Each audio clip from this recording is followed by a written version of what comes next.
There's some encouraging news for local school districts. San Diego Unified and Chula Vista Elementary are currently being studied to find out what they're doing right.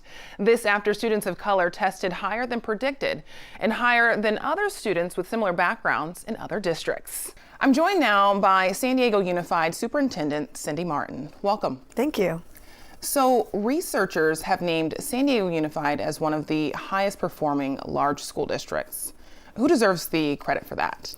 Well, I'll always say, first of all, our students. What we know after being a classroom teacher for 17 years, I know that when you give students the right kinds of supports, you have high expectations, and you have a quality teacher in the classroom, kids are going to do amazing things. And I think San Diego should be really proud to know that our students are shining on this report. That's a positive outlier report, and it's basically saying that San Diego kids are beating the odds. And for San Diego Unified to be able to say that we've expected more of our students, we've been able to provide them the supports that they need, and to have a study like this come out that validates the hard work of our teachers and our educators every single day to make something like this happen is exactly why we do the work we do. And as a former classroom teacher, what was your personal reaction that the teachers and the students were being recognized in this way? Anytime you can look at the entire state and say that a district is beating the odds, which is what this report did. This report is out of Stanford, the Learning Policy Institute. This report was led by Linda Darling-Hammond, who is a researcher that I have followed since I was a classroom teacher, and she is now the chair of the State Board of Education. So it's a very important study. And she asked the question, how's California doing? 5 years into some education reforms that happened at the state level, she began to say, so where do we have some districts that are beating the odds? And let's let the numbers guide the way here. Where are the lighthouse districts? Where are the positive outliers?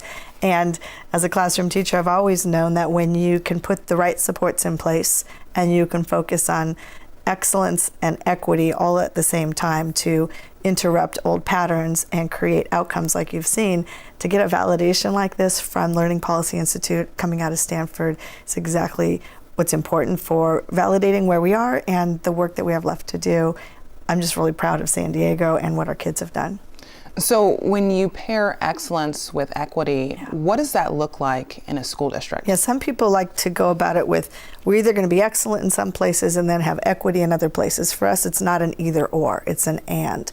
And when we defined equity in San Diego Unified, we talk about individual student needs. For us, equity means each and every student gets what he or she needs when they need it, in the way that they need it.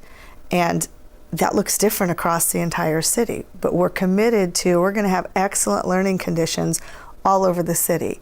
What this report shows is that when students have greater need, you need to give greater supports.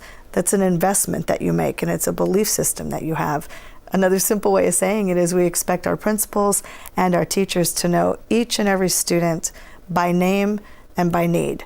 When you know students by name and by need, no matter how big or small your campus is, you're able to design the instructional supports that are needed for that child to be able to learn in the classroom.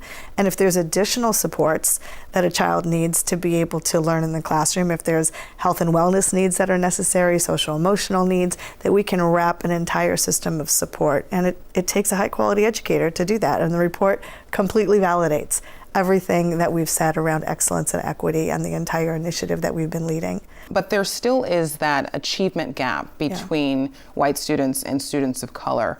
What's San Diego Unified doing to address that achievement gap? Well, and that persistence of the achievement gap has been around for a very long time. And what this study did is actually look at where in the state of California do you have schools or school districts that are beating that odd, that expected. If you look at the demographics of African American, Latino, you control for income and you say, wow, given the same population, these districts are doing something different. It goes back to knowing students by name and by need. How do you interrupt long-standing patterns that have held certain students back by giving teachers the tools that they need in the classroom to give students the differentiated learning that they need? We see each student that comes into our schools with a specific talent, strength, gift, and ability. We say we're a strengths-based district, that every student comes to us with a strength and a talent and a genius that's ours to unlock. And when students come from challenge, that normally that challenge would predict a problem. For us, we see it as a strength. Whether it's your culture, your language, your background, that's a strength and an ability that you bring into our classrooms, and then we create learning and design learning opportunities that are meaningful, that are hands-on, that promote the things that you care about, what your intellect cares about, what your passions are about, and that's how you interrupt the long-standing patterns. That's how you begin to close the gaps. Thank you so much. My pleasure.